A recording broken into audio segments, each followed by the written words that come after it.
تینوں پڑھ لکھ کر اپنے اپنے کاموں میں لگ گئے. ابن اسحاق بہت بڑا مناظر بن گیا. ذہین فطین تھا, ذہانت تھی, حافظہ مضبوط تھا, بہت بڑا علامہ بن گیا, فہامہ بن گیا, مناظر بن گیا. تقابل ادیان کا مطالعہ کیا تو کفار کافروں سے مناظرہ کرتا, ان کو چپ کروا دیتا. چنانچہ ایک مرتبہ روم کے ملک گیا, ان کے روم گیا. وہاں نے بادشاہ نے اس کی بڑی پذیرائی کی, پادریوں کو اکٹھا کیا, اس سے مقابلہ کروایا. اس نے سب کو لاجواب کر دی. لیکن بدقسمتی یہ کہ بادشاہ کی بیٹی پر فریفتہ ہو گئی, اس کا عاشق بن گئی. اس نے رشتے کے مطالبہ کیا تو آگے سے یہ مطالبہ آیا کہ عیسائی ہو جاؤ تو تمہارا رشتہ کر دے. یہ عیسائی ہو گیا, شادی ہو گئی, نکاح ہو گیا. کچھ عرصے بعد اس کے جسم پہ ابلے پڑ گئے, یہاں تک کہ بدبو جسم دینا شروع ہو گیا. اس کو محل سے اٹھا کر گندگی کے ڈھیر پر ڈال دیا گیا. وہاں پر ایڑیاں رگڑ رگڑ کر کفر و ارتداد کی حالت میں دنیا سے چلا گیا. یہ بے ادبی کی نقصہ ہے. اور عبداللہ کہتے ہیں کہ میں بھی نور زکی رحمت اللہ تعالیٰ نے اوقاف کا مجھے نگران بنایا. میں اوقاف کا نگران بن گیا. یہاں تک کہ یہ نوکری ایسی تھی کہ مال مال, ادھر سے مال, ادھر سے مال, ادھر سے دنیا دنیا. یہاں تک کہ میں دیکھ رہا کہ دنیا میرے کانوں تک پہنچ گئی. اور شیخ عبد القادر جیلانی پر وہ وقت آیا, علم دین حاصل کرتے کرتے, مجاہدات کرتے کرتے, علم دین پڑھاتے پڑھاتے, دین کی اشاعت کرتے کرتے, ایک مرتبہ رب کے حکم سے منبر پر بیٹھ کر آپ نے یہ اعلان کیا, قدم حاضی علی رکبت کل ولی اللہ, میرا یہ قدم ہر اللہ کے ولی کی گردن پر. یہ حضور غوث پاک نے اعلان فرمایا. تو ادھر بے ادبی, ادھر با ادب. ادب کا معاملہ دیکھیں, با ادب با نصیب اور بے ادب بے نصیب. دوسری بات یہ کہ اللہ عز و جل کے ارشاد فرما رہا ہے کہ بندہ سب سے بڑھ کر جو مجھے محبوب چیز ہے کہ میرا قرب حاصل کرے وہ فیض کے ذریعے حاصل کرتا. ہمارے ہاں ولی بننے کا شوق ہے لیکن 5 وقت کی نماز نہیں پڑھی جاتی. ولی بننے کا شوق ہے, رمضان کے روزے نہیں رکھے جاتے. ولی بننے کا شوق ہے لیکن نیک کام نہیں کیے جاتے, فرائض کی ادائیگی نہیں کی جاتی. جو رب نے فرض کیا ان کو ادا نہیں کیا جاتا. یہ سوچتے ہیں کہ اللہ کا ولی بن جائیں, نیک بن جائیں, لیکن اس کے لیے عمل نہیں کرتے. وہ کیسا اللہ کا ولی ہے جو نماز ہی نہ پڑھے, بڑے بڑے بال رکھ لے, انگوٹھیاں پہن لے, لٹے رکھ لے. حالانکہ مرد کے لیے کندھوں سے نیچے بال رکھنا حرام, گناہ. مرد کندھوں سے نیچے بال نہیں رکھ سکتا. اسی طریقے سے انگوٹھیاں پہننا, ایک انگوٹھی وہ بھی چاندی کی, وہ بھی 4.5 ماشی سے کم, مرد کو اجازت. چھلے پہننے کی اجازت نہیں, کڑے پہننے کی اجازت نہیں, بالیاں پہننے کی اجازت نہیں. تو وہ کیسے اللہ کا ولی ہے جو نشہ کر رہا ہے, جو چرس پی رہا ہے, جو بھنگ پی رہا ہے. لگے دم مٹے غم, کمائیں لوگ کھائیں ہم, اس طرح کے نعرے لگا رہا. لوگ کما رہے, لوگوں سے بھیک مانگتا پھیرا, اور چرسی افیمی. وہ کیسے اللہ کا ولی ہو؟ اللہ کا ولی تو وہ ہے کہ جو فرائض کی ادائیگی کرتا ہے, جو 5 وقت کی نماز پڑھتا ہے, جو رمضان کے روزے رکھتا ہے, جو فرض کی ادائیگی کرتا ہے. اور پھر فرمایا کہ بندہ میرا قرب حاصل کرتا رہتا ہے نفل کے ذریعے, یہاں تک کہ میں اسے اپنا ولی بنا لیتا ہوں, اپنا محبوب بندہ بنا لیتا ہوں, اپنا ولی بنا لیتا ہوں. پتا چلا کہ ولایت کا راستہ فرائض کے بعد میں معافی کی ادائیگی میں. آپ کے مائک نے میرا گلا جو ہے نا وہ ختم ہی کر دیا. اصل مائک کا اچھا بندوبست کرنا چاہیے کہ حالانکہ میرا گلا فریش تھا آنے سے پہلے بھی, میں نے کل بھی بیان کر لی. اب اس گلے کو سیٹ کرنے میں شاید رات گزرے اور کل دن گزرے. تھوڑا سا کرنا چاہیے اہتمام کہ گلا آواز کھینچ رہا ہے, یہ اپنا گلا کھینچ رہا ہے. مائک نا کھینچنے کی وجہ سے اب یہ ابھی بولنا مشکل ہو رہا ہے کھینچنے کی وجہ سے. ویسے محفل جہاں بھی کرانی ہو تو مائک کا خیال خصوصی طور پہ کرنا چاہیے. دوائیوں سے گلا ٹھیک ہو ہی جائے گا, لیکن مائک ایسا ہونا چاہیے کہ جس کی وجہ سے گلا پکڑ, وہ آواز نہ کھینچے. کہ ہمارا یہ ہوتا ہے کہ لاکھ روپے لگا دیتے دیگر کاموں, لیکن مائک جو ہے مسجد کو خراب رکھتے ہیں. خطیب صاحب تعارف میں اس سے مسئلہ ہوتا ہے, وہ بھی ایسا ایسا بولیں گے, طریقے سے بولیں گے تاکہ گلا خراب نہ ہو جائے, کھینچ نہ لے گا. تو وہ تو خیر تجربے کار ہو جائیں ایسا ایسا بولتے بولتے. لیکن جو نیا آئے گا اسے ذہن میں نہیں ہے کہ یہ مائک آواز کھینچے, تو جس کی وجہ سے یہ مسئلہ ہو جاتا ہے. صلو علی الحبیب.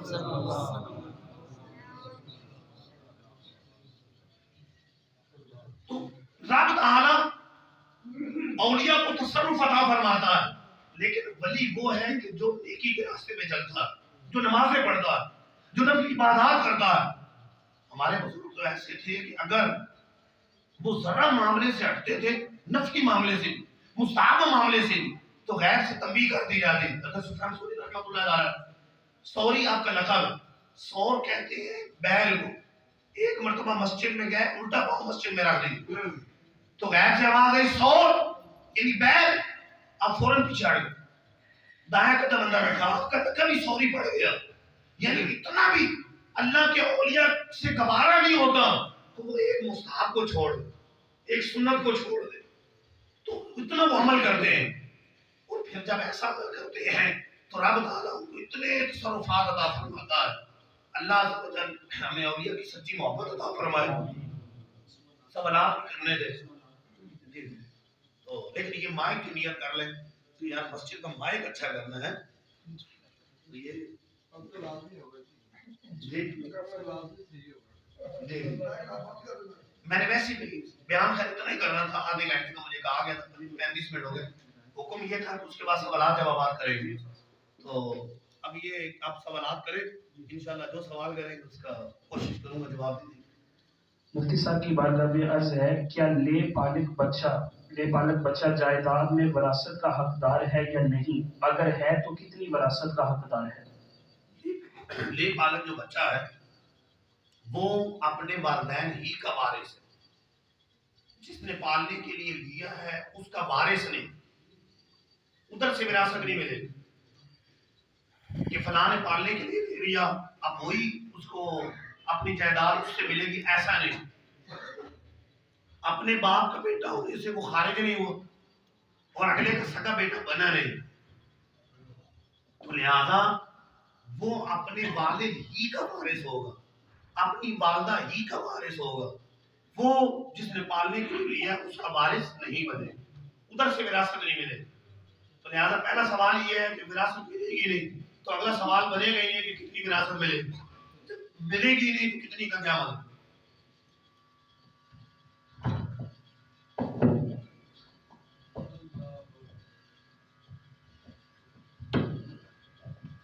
صلو علی الحبیب صلی اللہ جی۔ کیا نئے بالغ بچہ کے شناختی کارڈ پر والد کے نام کی جگہ پالنے والے کا نام لکھوا سکتے ہیں یا نہیں؟ یہ یاد ہے کہ جو جس کا بیٹا ہے تو والد کی جگہ اسی ہی کا نام لکھا جائے گا، پالنے والے کا نام لکھنا حرام گناہ۔ حدیث پاک میں لعنت کی وعید آئی، حدیث پاک میں کہ جو اپنے آپ کو اپنے والد کے علاوہ کی طرف منسوب کرے یا والد کے علاوہ کی طرف منسوب کیا جائے تو یہ حرام، اس پر لعنت کی وعید آئی، تو اس کی اجازت نہیں۔ شناختی کارڈ ہو یا فارم بے فارم ہو یا کوئی اور فارم، جو نام رکھیں گے وہ اصل والد کا نام ہی لکھیں گے، کسی اور کا نام نہیں لکھیں گے، اس کی اجازت نہیں۔ تو ابھی اگر لکھا بھی ہے تو کوشش کر کے ڈاکومنٹس تبدیل کروا لیں، اسناد کے اندر سے نام تبدیل کر دیا جائے اور شناختی کارڈ کے اندر سے بھی نام تبدیل کر دیا جائے۔ صلو علی الحبیب۔ مفتی صاحب کی بارگاہ میں یہ سوال عرض ہے کہ بد مذہب یا بد عقیدہ شخص کے ساتھ رشتہ داری ڈالنے کا کیا حکم ہے؟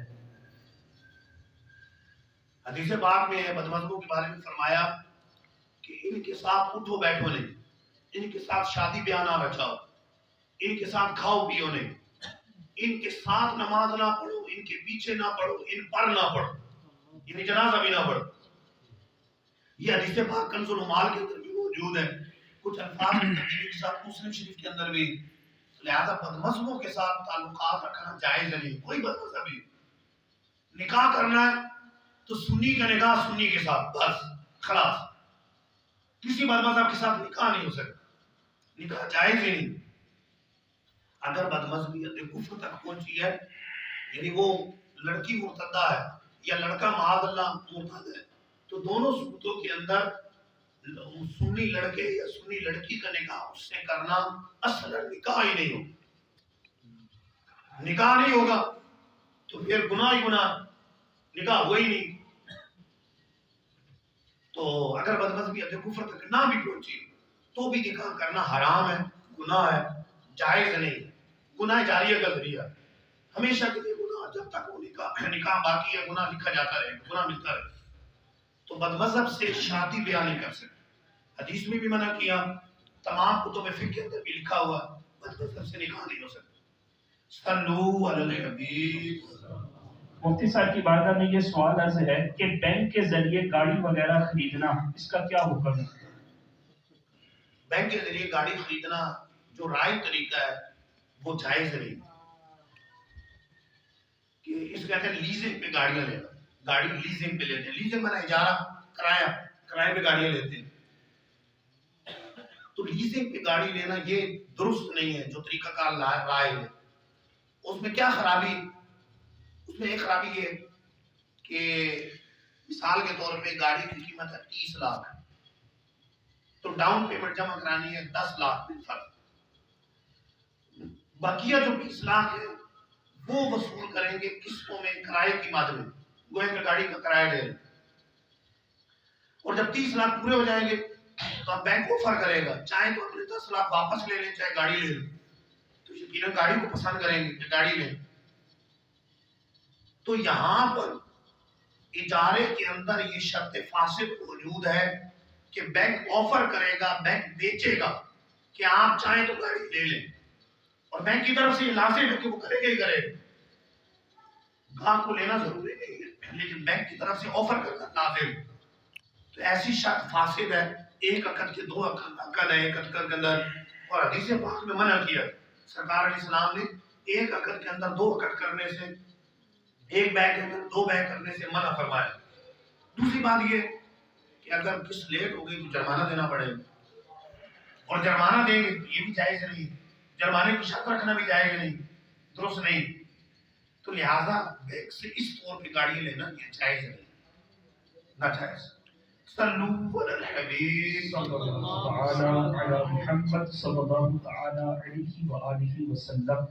مفتی صاحب کی بارگاہ میں یہ سوال عرض ہے کہ انشورنس کروانے کا کیا حکم ہے؟ سارے سوال ہی ایسے کر رہے ہیں کہ جس میں اگلا جواب ہے کہ حرام، ناجائز، گناہ. ذرا جو گناہ ہے اس کو گناہ ہی ہم نے کہنا ہے، ناجائز کو ناجائز ہی کہنا ہے.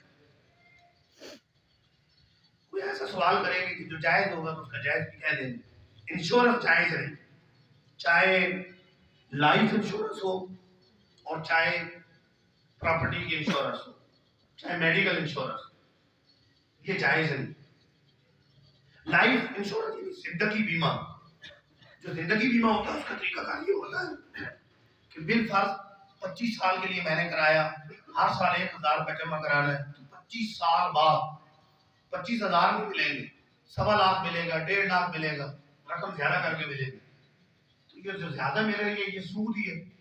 اگر پہلے انتقال ہو گیا تو 1.5 لاکھ 1.25 لاکھ کو پہلے ہی مل جائے گا، اکٹھا مل جائے گا، تو یہ جائز نہیں، یہ سود ہی ہے. تو حدیث پاک ہے کلو قرض جرى نفعا فهو ربا، ہر قرض نفع دے وہ سود ہے، ربا. تو یہاں ہم نے جو پیسے دیے اس سے نفع حاصل ہو رہا ہے، اور یہ ہم کاروبار نہیں کر رہے. بعض لوگ یہ کہتے ہیں کہ یہ تو کاروبار کر رہے ہیں، کاروبار کر رہے ہیں تو جس کی انشورنس ہو رہی ہے اس کے ساتھ جو معاہدہ طے ہو رہا ہے وہ کاروباری معاہدہ نہیں. جو انشورنس کرنے والے ہیں آپ ان سے پوچھیں کہ بھائی میرا کاروبار ہے تو مجھے کوئی فارم تم فل کرواؤ کہ وہ مجھے دو، اس میں کاروبار کہاں لکھا ہوا ہے، کہ میرے ساتھ کمپنی کاروبار کر رہی ہے کہاں لکھا ہوا.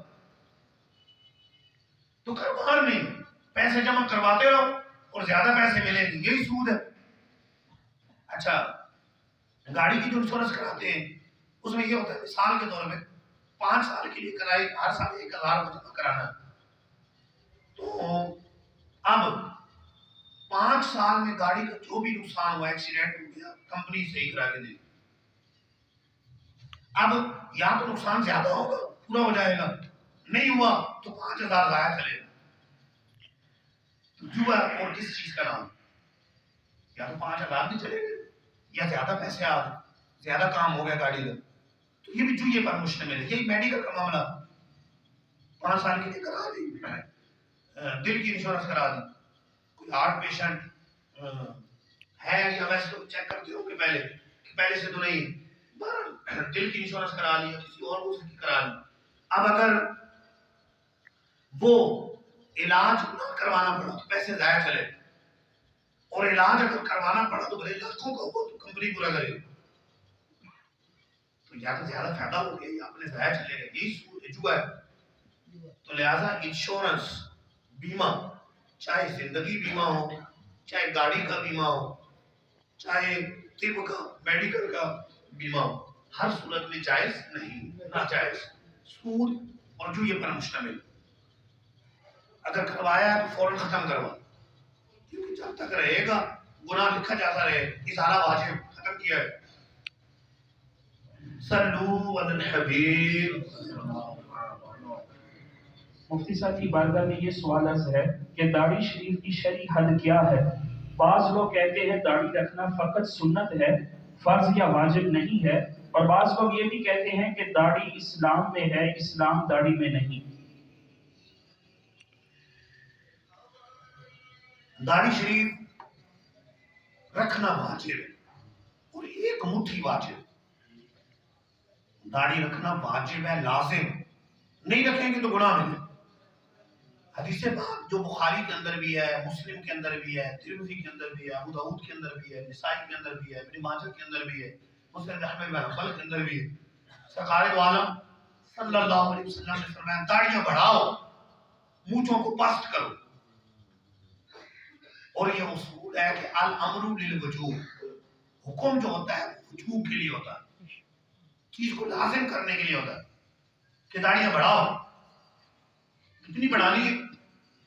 بخاری شریف کے حدیث پاک میں حضرت ابن عمر رضی اللہ تعالیٰ عنہ نے ایک مٹھی سے زائد داڑھی کاٹ کر بتا دیا کہ ایک مٹھی تک بڑھانی، کم از کم اتنی واجب، لازم. تو لہذا یہ کہنا کہ واجب نہیں ہے، سنت ہے، سنت سے ثبوت ہے.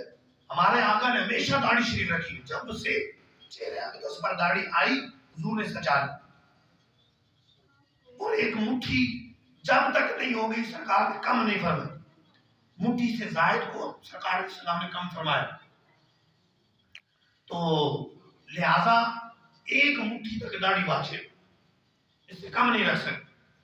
پھر اس طرح کی باتیں کرنا کہ داڑھی اسلام میں ہے، اسلام داڑھی میں نہیں ہے، یہ تو عجیب و غریبی بات ہے.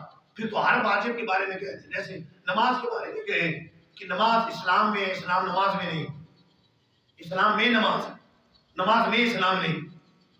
اچھا ہر فرض کے بارے میں کہہ رہے، یہ تو ٹھیک ہے کہ بھائی یہ ساری چیزیں اسلام میں ہے، یہ تو کنفرم ہے اسلام میں ہے. اور اسلام صرف اسی میں منحصر نہیں ہے، اسلام اور چیزیں بھی.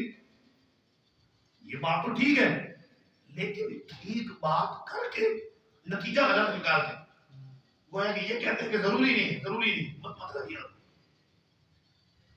تو میں بھی آپ کو کہوں کہ نماز اسلام میں ہے،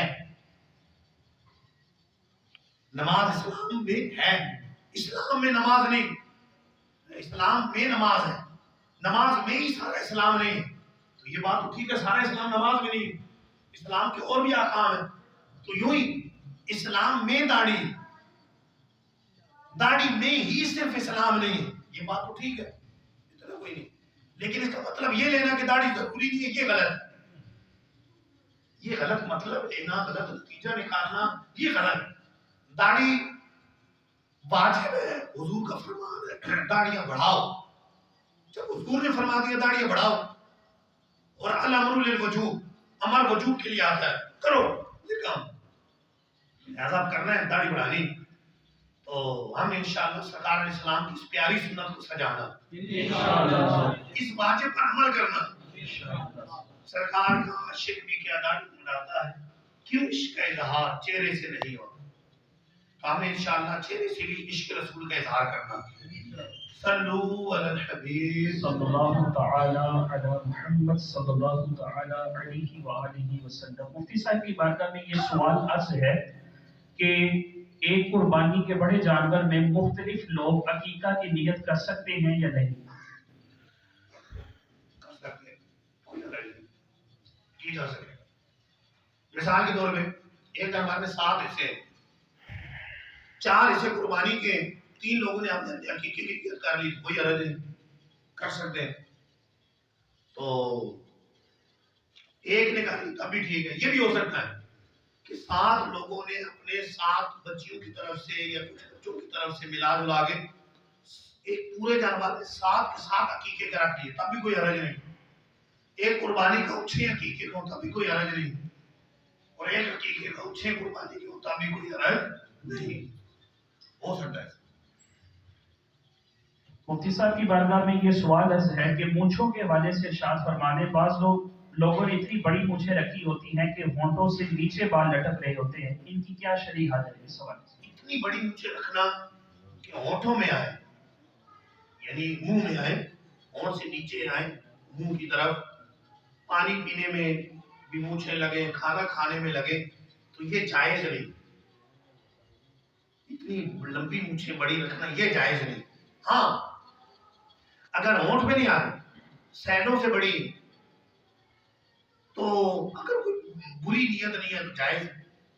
بری نیت یہی ہوتی ہے نا, بدماشی کرو یوں کرنے کے لیے, بلکہ اچھی نیت ہے تو ثواب ملے گا. جیسے مجاہد بڑی مونچھیں رکھتا ہے تاکہ کافروں پہ روب و دبدبا ہو, تو کوئی حرج نہیں, رکھ سکتا ہے. لیکن بڑی یہاں سے ہو, یہاں سے نہیں, ادھر سے نہیں, تو مجھ سے پاس رکھنا یعنی بموں کی مثل رکھنا, چھوٹی رکھنا, یہ سنت مبارکہ. چھوٹی رکھنا, بموں کی مثل رکھنا, یہ سنت مبارکہ. تو مجھے چھوٹی ہونی چاہیے, اتنی بڑی نہیں ہونی چاہیے. لیکن اگر کوئی بڑی رکھتا بھی ہے, ہونٹوں میں نہیں آتی, نیچے منہ میں نہیں آتی, تو جائز ہے. لیکن اتنی اگر رکھ لیتا ہے کہ منہ میں آئے تو یہ ناجائز ہے, یہ گناہ, اس کی اجازت نہیں. صلو علی الحبیب صلی اللہ تعالی علی محمد صلی اللہ تعالی علیہ وآلہ وسلم. آخری سوال مفتی صاحب کی بارگاہ میں یہ عرض ہے کہ کسی پیر صاحب سے بیعت کرنا عام مسلمان کے لیے کیا فرض ہے, واجب ہے یا سنت؟ نیز یہ ارشاد فرما دیں کہ کیا کامل پیر کے لیے کچھ شرائط مقرر ہیں؟ بیعت کرنا یقیناً سنت رسول سے ثابت ہے, مستحب ہے, سنت مستحبہ ہے, اس پہ عمل کیا جائے. کسی پیر کامل کی بیعت کی جائے, یہ سنت مستحبہ ہے, اور اس کے دنیا و آخرت میں بے شمار فوائد. سرکار علیہ السلام نے کئی مقامات پر بیعت فرمائی. ایک بیعت ہوتی ہے بیعت اسلام, کوئی اسلام لایا اس نے بیعت کی. ایک بیعت ہجرت, ہجرت کر کے کسی جگہ سے مدینے آیا, سرکار بیعت لیتے تھے. ایک بیعت ہے بیعت امارت, کسی خلیفہ کی بیعت کرنا, خلیفۃ المسلمین کی بیعت, صدیق اکبر کی بیعت کی گئی, عمر فاروق اعظم کی گئی, عثمان غنی کی گئی, مولا علی, دیگر کی جو بیعت ہوئی. ایک ہے بیعت استرشاد, مرشد کی بیعت, نیک اعمال پر استقامت کی بیعت, نیک اعمال کرنے کی بیعت, گناہوں سے بچنے کی بیعت. سرکار عالم صلی اللہ علیہ وسلم نے یہ بیعت بھی فرمائی, متعدد حدیثوں میں موجود, بخاری کی حدیثیں ہیں, مسلم کے اندر موجود ہے. جو لوگ بخاری مسلم پڑھنے والے کو پتہ ہے کہ جگہ بجگہ حدیثیں موجود ہیں کہ سرکار علیہ السلام نے صحابہ کی بیعت لی, اچھے اعمال پر بیعت کی, برے اعمال سے بچنے پر بیعت کی کہ چوری نہیں کروں گا, فلاں گناہ نہیں کروں گا, اس پر بیعت فرمائی. تو بیعت کرنا یہ سنت سے ثابت ہے, حدیثوں سے ثابت ہے. بیعت کرنی چاہیے پیر کامل کی, اور یہی عین ممکن ہے ہماری نجات کا سبب ہے. اس کی برکتیں ملے گی دنیا میں بھی, قبر میں بھی, انشاءاللہ آخرت میں بھی ملے گی.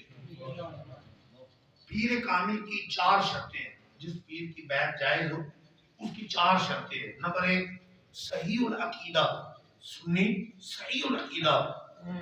نمبر 2, عالم, اپنی ضرورت کا مسئلہ کتابوں سے نکال سکے, عقائد کا پتہ ہو اسے, عالم. نمبر 3, اس کا سلسلہ شروع سے اپنے سے لے کر اس کا پیر, پھر اس کا پیر, سرکار علیہ السلام تک متصل ہو, سرکار علیہ السلام کا سلسلہ متصل. اور چوتھی شرط یہ ہے کہ غیر فاسق, فاسق کے مولے نہ ہو, اعلانیہ گناہ نہ کرتا ہو. تو لہذا بے نمازی کی بیعت نہیں ہو سکتی, داڑھی منڈاتا ہے بالکل, اس کی بیعت نہیں ہو سکتی, داڑھی منڈے کی بیعت نہیں ہو سکتی. جو انگوٹھیاں پہنتا ہے, چھلے پہنتا ہے, اس کی بیعت نہیں ہو سکتی. کندھوں سے زیادہ بار رکھتا ہے اس کی بیعت نہیں ہو سکتی. الغرض جیسے عورتوں کو بھی پردہ بیعت کراتا ہے، عورتوں کے سامنے بھی پردہ ہو کے بیٹھتا ہے، اس کی بیعت جائز نہیں. کہ جو بھی فاسق ہے اس کی بیعت جائز نہیں. اسی طرح کسی بدمذہب کی بیعت نہیں. بیعت صرف سنی صحیح العقیدہ کی، سنی صحیح العقیدہ کی بیعت ہو. تو لہٰذا یہ چاروں شرطیں ذہن میں رکھنی چاہیے کہ ان کے مطابق اگر پیر ہے تو اسے پیر بنائے. ان کے مطابق اگر ایک شرط بھی کم ہے تو آپ اس کو پیر نہیں بنا سکتے. صلو علی الحبیب. درود و سلام و تشکر. درود و سلام.